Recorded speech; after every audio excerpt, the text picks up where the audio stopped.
What is an unexplainable memory from your childhood? Not particularly interesting, but something I've always wondered about. As a kid it was only my mum and I. Sometimes she'd leave me home alone while she was at work, for example, during school holidays and some weekends. I was about 7 and the first few times I was terrified, completely convinced someone would break in. So I'd take enough food from the kitchen and lock myself in my bedroom all day, wouldn't drink too much water, to avoid using the bathroom. When I watched television I set it to the lowest volume possible and sat right up close to listen, and I wouldn't turn on any lights when it got dark, just squinted at my books near the window. That way burglars wouldn't know I was home. I played hiding games with myself sometimes, like can I fit into this hamper so that burglars won't find me if they break in. After a year of nothing happening my nerves settled, though I was still locking the bedroom door after me. I don't remember what I was doing, but I was in my bedroom when I heard a door slam in the living room during the daytime. I froze. There was rustling, and I could hear heavy footsteps back and forth. I remained totally still. Whenever it went quiet, I thought maybe it would be okay to get up, and then noises would start again. I heard things moved around, maybe shuffling. The movements were purposeful, in a hurry. I don't remember how long it was until they stopped long enough that I thought they left. I don't recall whether I heard the door slam shut again. Honestly, I think I just got sick of sitting complete still in one position. The sun was setting and I crept out to look around. The place was maybe messier, but our whole apartment was always in disarray so I couldn't really tell. For some reason I thought I'd get in trouble if anything was missing. So I started tidying up. My mom came home later, and I didn't say a word. It was probably just my mom coming back for something, or a neighbor, or at most, an opportunistic thief who didn't find anything worth stealing. But I did always wonder what happened that day. That was your future therapist sorting through your baggage. I don't believe in the supernatural today, but I used to.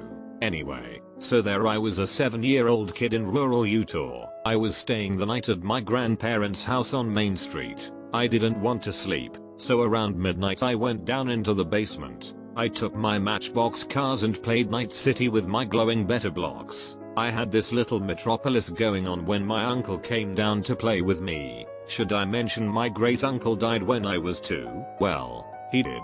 Anyway, my great uncle and I played a game called Night City for a good hour. I remember it like it was yesterday. He drove the Lincoln, because that was his favorite car. Anyway, it got late. He had to leave so he wouldn't miss his train. He left. I went to sleep. The next morning I asked when uncle was coming back to play again.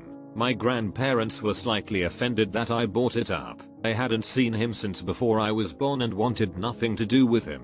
He was the black sheep of the family. I said him and I played cars and showed them the car that he drove in our city. They were uncomfortable with this and chalked it up to my imagination. I never met my uncle again. He died when I was 2. Over the years since then, I have learned that he drove both a train for Union Pacific and a Lincoln MKVII. Like I said, I don't believe in ghosts, but I don't know how 7-year-old me knew things about an estranged relative who died when I was 2 and was never spoken of, due to certain family issues. To this day I don't know what happened that night, but I remember playing Night City with some guy who said he was my uncle like it was yesterday. He was super nice, and at the end of the game simply left out the back door.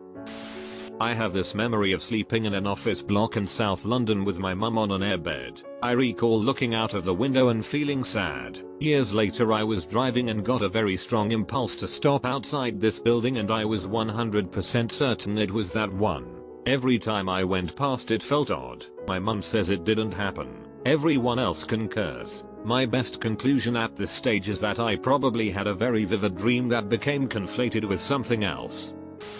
I saw the original Jurassic Park when it was in theaters in the summer of 1993. I was 7 years old. During the scene at the end where the Velociraptors are about to get Alan Grant and company, I very clearly remember the T-Rex suddenly bursting through the wall of the visitor center before it grabs the first raptor in its jaws. The wall was made out of a grayish-white material, concrete or plaster. Back in those years you had to wait a long time for movies to come out on VHS. But when it finally did and my parents brought it home I couldn't wait to watch it. I remember being confused at the end. because I was waiting in that tense raptor scene for the T-Rex to come bursting through the wall, but instead it was just suddenly there, grabbing the raptor, as we can all see in the film. I thought that it didn't seem to make much sense now, because how did the T-Rex get in the building all of a sudden seemingly without anyone noticing? I suppose I put it out of my mind, and always just figured that it was either my imagination or that the scene of the T-Rex crashing through the wall appeared only in the theatrical version and was removed for the home video. But then recently I decided to Google about that scene and was shocked to discover, at last, that there were others that remembered this scene as well. A fandom page says this: rumors persist that the theatrical version of Jurassic Park included a scene towards the end of the film where the Tyrannosaurus actually smashes through a plaster wall in the visitor center. This scene was not included in the DVD or VHS release of the film, and no evidence other than first-person accounts has been found for this scene's existence. Steve Spaz Williams in his Vimeo channel said no such scene ever existed. Spaz cannot be said of towing the official line as he is no longer with Isle or even in mainstream Hollywood for the matter of fact, so it may be assumed that he is telling the truth. In other words, Steve Williams, who built the T-Rex used in Jurassic Park and worked on the other dinosaur effects, has stated that there is no such scene.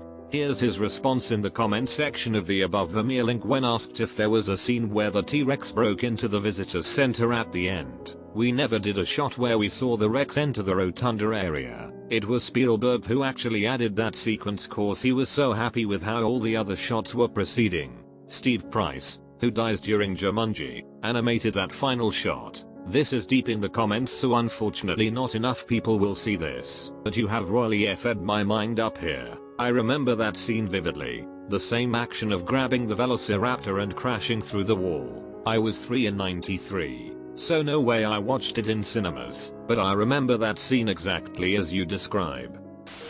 My sister and I apparently both had the same dream one night, a scary one. We were staying in this villa where we had to share a room and we both woke up suddenly. The window was open, when it hadn't been before. I realized she was awake as well and told her I'd had a bad dream, and as I started to describe it, she started talking along with me, describing the same dream. In it, this black creature that looked like a bull, only it had shiny, scaly, plastic-looking skin, was standing in the open window with this weird mechanical device, and it somehow fired a projectile at the lamp in the room, which started rocking back and forth. Neither of us wanted to get up and close the window in case the thing was actually out there, so we called for our mum and she closed it, reassured us in typical mum fashion, etc. For months we would talk about that incident and we could never figure out how we both managed to have the same exact dream at the same time. I could lucid dream when I was a kid. I would actually get really excited to go to bed because I could decide what to dream and then dream it. I had a reoccurring character in my lucid dreaming. He was a boy my age with blonde hair. We would always play in this backyard playground type setting that has a big brick wall on the edge. One night I dreamt that we really wanted to find out what was on the other side of that wall. So we climbed a tree and the boy climbed onto the wall, looked back at me and waved, and went over it. I never lucid dreamed again after that. It actually caused me a lot of distress as a kid. I legit missed him terribly and tried so hard to lucid dream but just couldn't do it anymore after that. I'm like 95% sure I sort of got hit by a car when crossing the street with my mom. There was a red light and we didn't cross at a crosswalk. A car inched forward and I remember falling onto the hood, but I was fine. I used to literally get flashbacks for years, but my mom swears it never happened. I think she's lying. Hit job gone bad. Of course she's lying. My mother walked into my room, waking me up to tell me that most of the world's population was dead. I spent the rest of the day as normal, eating breakfast, going shopping with her, going to playground, then eating dinner, albeit acting quite nervous throughout. The next day, she tried to make it clear that what started the previous morning wasn't true. I asked her if she remembered, but she told me she didn't. I'm certain it wasn't a dream, because I recalled the rest of what happened the previous day to her, only to be met by her confirmation that everything I remembered was correct, right down to how shaky I was and how upset I seemed, all except for the part that humanity was on the brink of extinction. When I was about 4 or 5, I was in by my front door when I saw my father come in the house, put down his briefcase, and then walk to my mother to give her a kiss on the cheek. Then the front door opened again. It was my father, again. I looked next to me where I had seen him put his briefcase. It was gone. I looked back at him, scared, and said, "You just did that." I have never hallucinated in the more than 25 years since this happened, and nothing like it has ever happened since. I welcome theories or explanations. Glitch in the Matrix. My friend's dad came up to me and said he had a secret to tell me that I couldn't tell anyone else. Then he said, "I'm secretly in love with you." But that was where it ended. Oh man, that's really weird. I know. And his wife, my friend's mom, always seemed to dislike me. I think there might be a connection there, but I'll never know for sure. When I was really young, I was being babysat by a couple of teenage college-age girls that were friends with one of my older cousins. They took me to a party, laid me down in a random bedroom upstairs, and put on a random videotape that definitely wasn't Barney or anything else suited for children. My mom swears this never happened, but I remember it way too clearly for me to make it up. The watching TV bit of this sort of happened to me in a different way, but I remember it quite clearly. My babysitter wanted to hang out with her friends, so I got left in the back room for some reason watching Coming to America with Eddie Murphy. I had a nice time and asked my mum if that babysitter could visit again. My family and I were driving out of Bellows, a campsite beach for military families in Hawaii. I lazily gaze out the window and something catches my eye. About 30 feet away in a clearing before a metal gate leading into the forest was a massive bird, like 8 feet tall, massive. It had a long neck, brown feathers, and very thick long legs. My jaw dropped and I was still processing what I had seen when my dad said, "What the hell was that?" Turns out he had seen it too, and we both described it identically. No one else saw it, and by the time our brains had caught up with our eyes, it was too late to turn around. I will always regret not turning around. When we returned later in the day, there was nothing there. When we asked a guard about it, he laughed at us. I scoured the internet afterward, and it looked like nothing I could find. At least, nothing that isn't extinct. It looked amazingly similar to one of the larger species of moa, but those lived in New Zealand thousands of miles away and died out hundreds of years ago. This happened back in 2009, and to this day I wonder whether rice or a Lazarus species. Yo, this jarred some childhood memories. I lived on farmland in the country. We didn't farm. My family owned and leased the land, and so I was pretty familiar with the local wildlife. I'd seen plenty of eagles and owls in the past, so I could recognize them from a distance. Well, one day as I'm riding home in the car, my dad points at one of the power lines along the road, and perched on top I see something huge. This thing looked taller than me, too solid of a profile to be a crane, too big to be an eagle or turkey vulture. It was still half a mile away or so I couldn't make out any fine details or colors, and before we got close enough to see it well, it swooped down off the pole and flew away. Never saw anything like it again. It looked bigger than our car. My dad is convinced to this day we saw a pterodactyl. Grandma thinks it was a thunderbird. I remember being at a playground with my family and seeing lightning strike right in front of me. Didn't hear any thunder. No one else saw it, but I remember seeing it pretty vividly. Not sure if there's something that can go on in your brain that would cause something like that to happen, but I remember pleading with my mom to believe that I had just seen a lightning bolt strike right in front of me, and she just ignored me. Similar to me, I was at my grandpa's farm when a storm rolled through. I don't remember lightning hitting anywhere close, but the flash was there. Then, all of a sudden, this strange ball of light floated around the ground for a while. I didn't know what it was for years until I heard of something called ball lightning. Not sure what it was, but it was hella cool.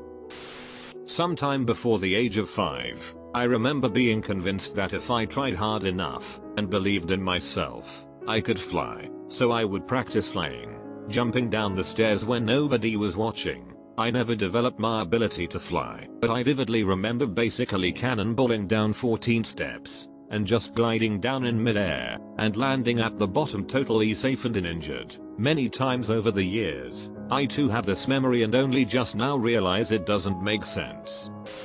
The whole neighborhood thought I was kidnapped. I don't really know why and what the actual F is the thought process of how they think that happened, but apparently the people are frantically searching me. What I remembered is that my elder cousin and her husband took me to an internet cafe to let me watch them pick their wedding outfits. When we returned, everyone was shocked. My brother smiles because he knew I was in trouble. My mom was crying. And my dad slapped the shit out of me. It was so surreal. I used to have nightmares. My dad put up a poster of Peter Pan in my room and told me that when I went to sleep, Peter would fly out of the poster and chase all of the monsters away. I never had another bad dream. My mum told me that when I was a toddler, I would almost never drink any liquids. This was until I was 5 when I hit my jaw on a pole, and for some reason, after that, I always drink lots of water, even to this day. Your mom probably said drink your water or I'll hit you in the jaw with this pole.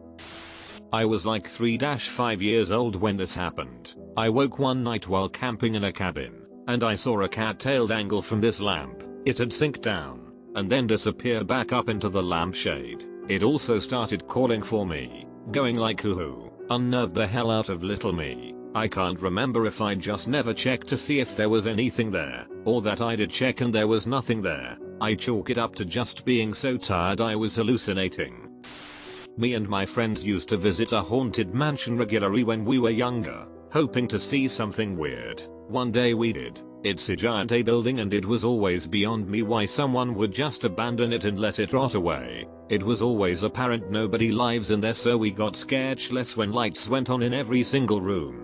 My friends to this day swear they saw a figure running through the buildings at an incredible pace, not trying to look out the window but just running really fast. I didn't. Nonetheless, the moment they started running I also went full on Usain Bolt mode. Since they still say it's what happened, I don't have any reason to doubt it. So either we saw something paranormal or just a hobo that really liked installing light bulbs in an abandoned mansion so that he can run from room to room just to scare people that are watching the building from the outside. Either way, the rest of my life I for sure won't even remotely go close that building anymore.